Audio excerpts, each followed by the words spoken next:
but still, you know, we have to see. But I'm not that positive right now. Yeah.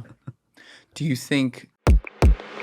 Yeah, I think I'm glad you're doing so well, and I obviously I hope you're right about that. That they can't do that stuff. Just you got to be, as you don't need me to tell you, but you got to be careful out there. I Yeah. mean, there was, even when Saddam was in power, obviously different country, but not exactly friends with the U.S.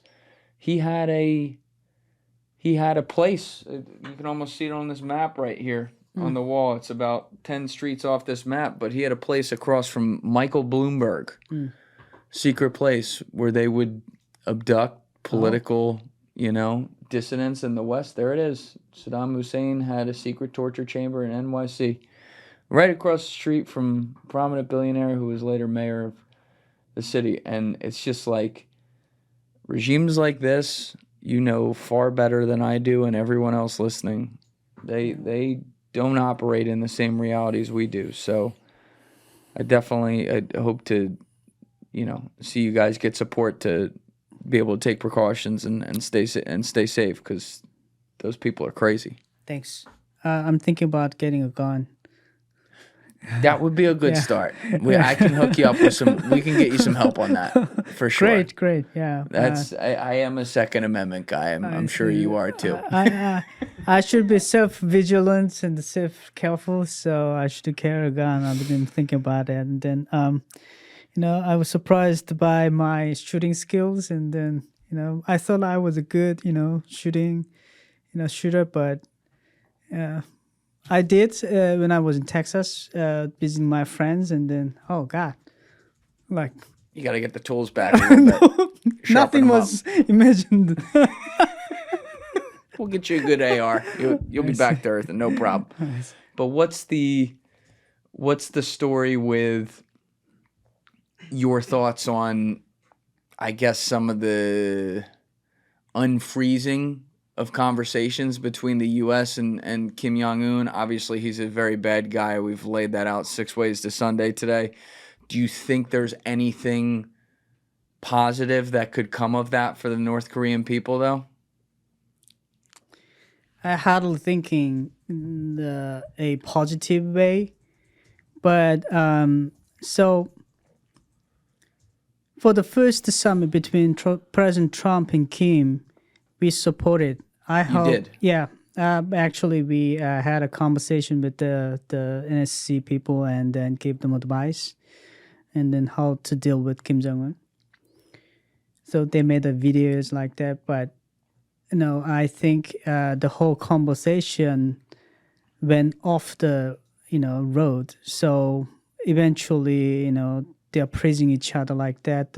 We didn't expect such relationship. But, you're like, no, not like that. No. Yeah. So yeah, we are not like like a bridge for the lovemaking process. Like right. so, but and I'm sure Trump has his own strategy, and that's always he did, like praising and suddenly saying that this like guy, but I guess Trump's strategy is trying to make Kim happy, and then not refrain him to doing stupid activity against the United States. But since he utilized this strategy or tactic a lot, and Kim won't bite it this time. And also, this time, he has a better ally, Russia. So the conversation won't be easier than last time. Right. But another threat is recently Iran nuclear facility strike might be good, threat to Kim Jong-un. It's a tangible threat. I understand what you're saying. It's more... Like we could do that to you too kind of deal. Yeah. So it's a credible threat. So when Kim Jong-un perceived that, strike as a credible threat, and then he may into conversation with Trump. But still, we have to see. But I'm not that positive right now. Yeah. Do you think you'll see a regime change in the next couple decades? Do you think it's possible? I hope so. And then it should be. Like, really hope that Kim Jong-un, change his mind and then free people and make country open society. But, we knew that he wouldn't do that. So only way is Kim Jong-un is naturally die. Or he, hand up his power to his, siblings or other person, non-Kim family member. Ideally, non-Kim family member is ideal, but... Are they going to be any better, though? You know what I mean? It's so hard to even assume very good that. question. Many people ask the same question. How we can guarantee next leader is not second Kim? But... fourth Kim, effectively, if you really want to look at it that way. I wouldn't say Kim family, the same game will act differently, but non-Kim family member has a room to discuss this stuff. So he's basically free from the human rights violations for the past 7 decades. It's not his family did, right? So new leader, non-Kim family member could, open this conversation, human rights violations. And also, most North Korean high-ranking officials, they are in favor of opening society. They knew Chinese people, like top officials, made a huge amount of money while they are doing openness, like in 1980s.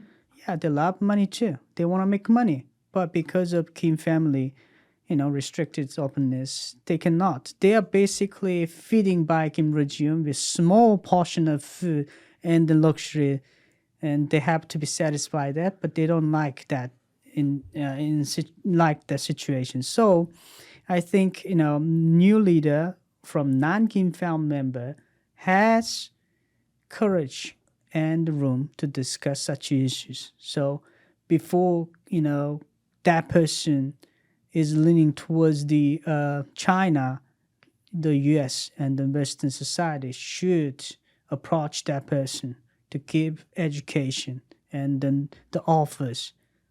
Yeah. So, right. Backdoor it a little bit. Yeah.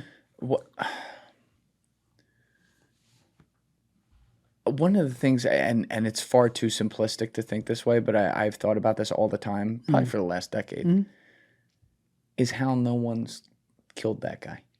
Like, I understand he rules with an iron fist, so I get it. I do, like, on the other hand, I get why he's not dead. But do you ever wonder how at some point, some military general doesn't just say, just someone take this guy's head off? Yeah, that's a possibility. And then the real, opportunity for anybody is the security guys for Kim Jong-un. The guys that run next to the cars? Yes, those guys. They have a gun. Other than that, other military generals, they cannot carry guns. And then if there's a Kim, related events, they have a multiple layer of security. So even like getting close to Kim Jong-un is very challenging the moment. But one guy takes out the gun and says, fuck it. Yeah, that's the... You wonder how everyone else would react. Would they be like, okay? Or would they be like, kill him? Yeah. You don't know. That's very ideal. Yeah, it would be. What do you think, as someone who's seen both sides of the curtain, I would imagine you have a value on freedom that even I could never comprehend. What do you think when you see political strife in America and, maybe sometimes some trends that aren't the best? Do you think that's a part of the healthy political process of freedom, or just sometimes you feel like we take it for granted here? From the beginning, I couldn't understand the political battle between those two parties. And then sometimes I thought it's premature, like they are arguing. And then in North Korea and the dictatorship countries, they just, if the leader decides, that's like, straight away they're doing. So sometimes I think it was effective, but more time I spent in the United States, I think the political battle is actually the process to getting more the healthy decision. I mean, I don't say there was a like there wasn't flaw, but still it's the check and balance. So I really think if you think about North Korea's new system, then we need to adopt the separation of power and then Yes. check and balance. And then the freedom parts. Sometimes when I have interview and then on my YouTube channel, some people make a comments like there are three different reactions. First, people comments, you are welcome to free society. They encouraged. I really appreciate that. The second reactions, some people made a comments like, hey, you're the guy, elite class, and then you're the same guy who oppressed these people, right? I mean, when then suddenly you did effect and then you promote North Korean human rights, those people have no idea. So North Korea still pursue a socialistic system, and we don't have any asset. We cannot hire any person in personally, and we cannot take all the assets from those people, right? Especially my dad, like administration, the economic official, they are not, take advantage of people's life. He is the working official in that system. And not like in a political leader, security leader, they encourage the people, press people taking briberies. So the people should understand the different, the system in North Korea. And then we never thought that we are the class to oppress, or we are in the position to oppress people. So that's the the thing that I want to argue with them. And the third was really, I'm not mad, but people called me like a traitor.